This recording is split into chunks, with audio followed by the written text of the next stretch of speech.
Yeah, welcome back. Here's the two things that we discussed in the promo for this episode, this video. That is the two scenarios when we generally want to start our own business. One, when we have a product which is already there in the market and we want to uh, launch something similar with a bit of an edge, or maybe the marketing would be different, maybe I'm targeting a different target audience, something else, something which is not identical to what is already there. And the second is when we have an innovation, something out of box, something nobody has thought before. Now let's take the first thing. Most of us feel that if I can do something which is similar but in a different way, then maybe I can have a business where I end up making more money. Now, what do I mean when I say in a different way? What is different in marketing? Different is the product, different is the service. When we say it is a niche product, when we say it is for the service has never been done before, or it's something different. Previously we had 30 minutes delivery, then became 25 minutes. Now if we pay more, we get food delivered in 10 minutes, and so there are 7 minutes, 10 minutes deliveries, right? Constant innovation in time. That how is it possible? How is it happening? Well, there were players, Big Basket in India, I'm referring to India, there were players there also initially who were saying that, okay, I will deliver it in a certain time slot. That's how it started. And now we have other players, the newer ones like Blinkit and Zepto, who are saying that, no, we'll deliver your food or your essentials, daily requirements in 10 minutes or for 7 minutes. How are they promising and delivering this? Somebody thought about it. Thought about what? That if I can make time my edge, if I can make time my strength, that will become my edge. Because everybody who's ordering daily requirements might not always have the luxury of time, and most of the time we don't plan things so easily that I will need it after 2 days, let me plan it. We're all very busy. Most of the time it's random, most of the time it's impulsive. Just take it and order. So what happened? Somebody realized there is a scope to do something different within the existing industry, which is the daily requirement, daily food industry. Home delivery, home services, but for daily requirements, not our lunches and dinners. Somebody realized that. Now, first step was realization that there is already a market, but I figured out there's an edge which suits the requirement of my target audience. People who don't have time. Most of us don't have time. We don't plan our groceries, right? So, in the home delivery sector, home delivery market, there is an edge. Step 2 was, once I figured that out, how will I execute it? Because a promise without execution is futile, right? So once I delivered, realized it, how will I execute it? I will execute it through proper logistics. What does it mean? Maybe existing, there were certain warehouses from where I was, my delivery guy was picking up the orders. Maybe I can coordinate with the retailers, the local shops, which is there everywhere, and instead of really going and getting it, which is the age-old culture with all of us, chit-chatting, catching up, walking, morning walks, milk and bread and butter and eggs and all those morning walk things that people used to get. But that's a different generation. The newer generation at that time does not have the luxury of morning walk. You will have to be rushing to go to office and rushing to just get breakfast for your husband or kids or partner or whatever, and just so there is no luxury of that kind of time because we have become busy. Life has become busy. We are always racing, right? It's a different behavior. So somebody realized it and said, no, there is a crunch of time and I have to deliver on time. Rather, I have to deliver before time. So maybe there is a back-end strategy that they did, tied up with the retailers and said, okay, my guy will be there, standing there.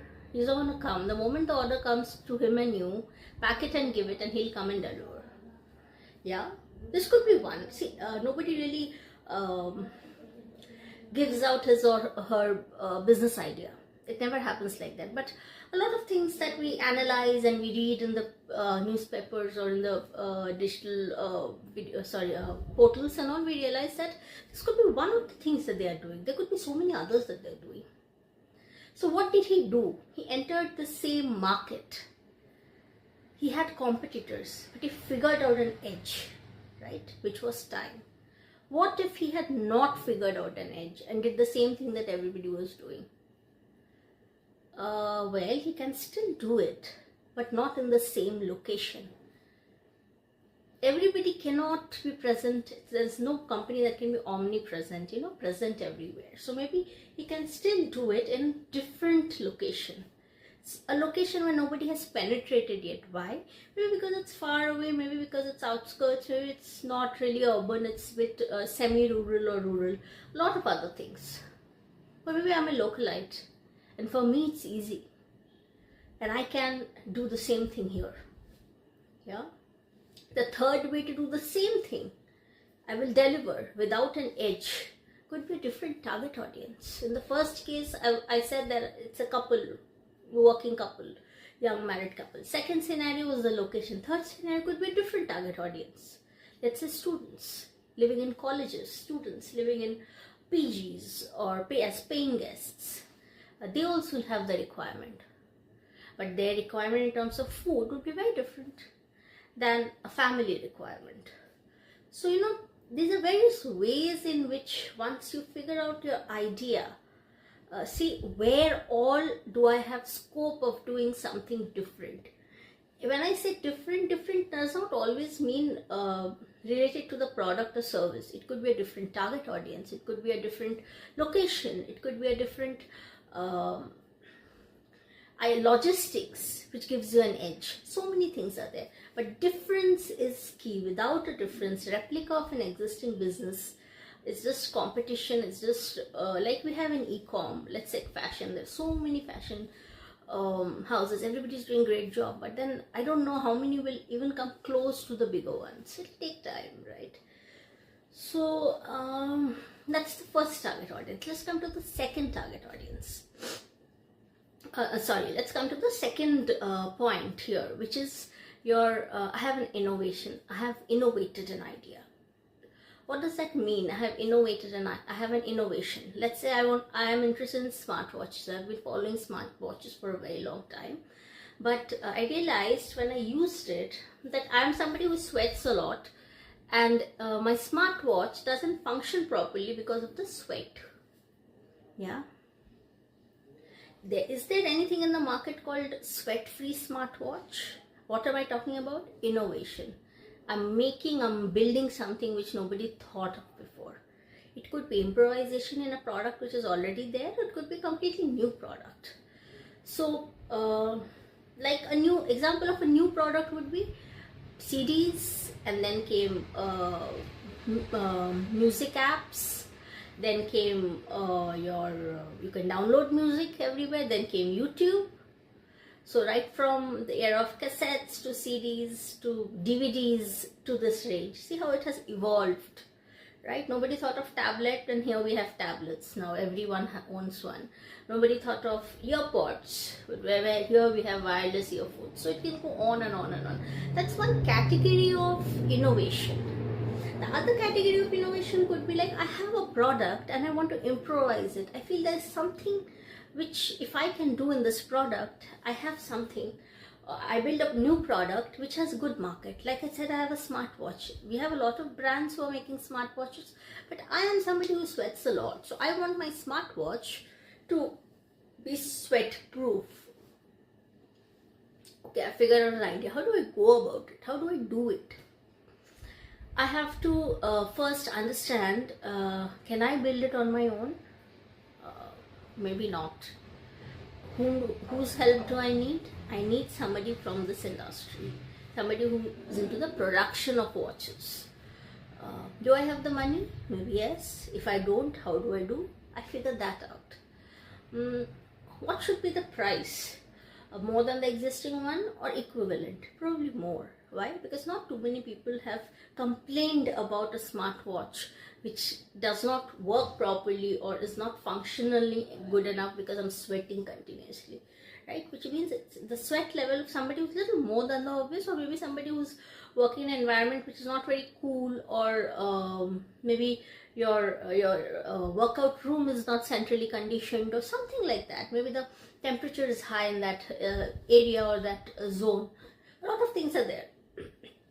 So once I have these things in mind, and then I have to figure out that, okay, I've sorted out everything, and now I have to see, do I have a competition? No, I don't. Why? It's an innovation, right?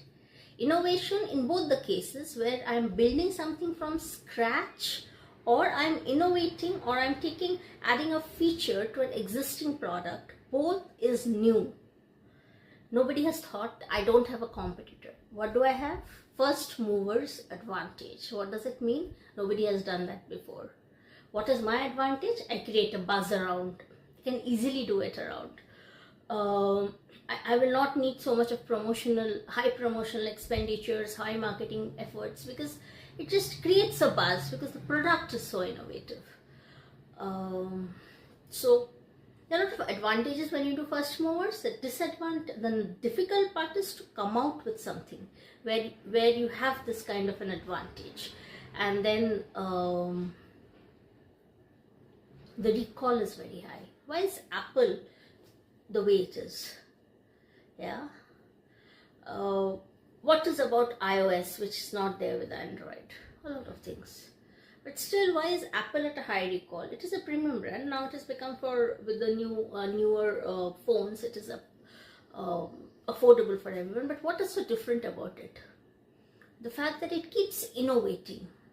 It came up with iPad. It came up with, then the next had something else. iPad pens. We never knew. That was a unique concept, right? And then after iPads came your phones with such good camera quality that you can actually shoot your entire advertisement over a phone. That's what they claim, rather than having professional cameras or DSLRs. So what is iPhone doing? What is Apple doing? Innovating and innovating. So, well, that's a long, it can go on forever. It's a very interesting topic, but just to help you understand that this kind of clarity, thought process, what is the objective of this video? To make you realize that if your thought process is clear before you actually start your business, a lot of your wrong decisions in terms of marketing and identifying target audiences and location can be saved, and it can be way more smoother than, because a product without marketing is nothing. Any product, no matter how good or bad it is, has to be marketed. And if the product, or if these thoughts or these pointers have been ignored previously, then your challenges become more when you come to the marketing level, because then you're like stuck. Okay, they already know, I don't know who's my target audience. A lot of things happen. So the thought process, initial stages have to be very clear, so that when you come to the marketing level, it becomes very easy. So do let me know, and in case of any queries, and I'll see you soon. Thank you.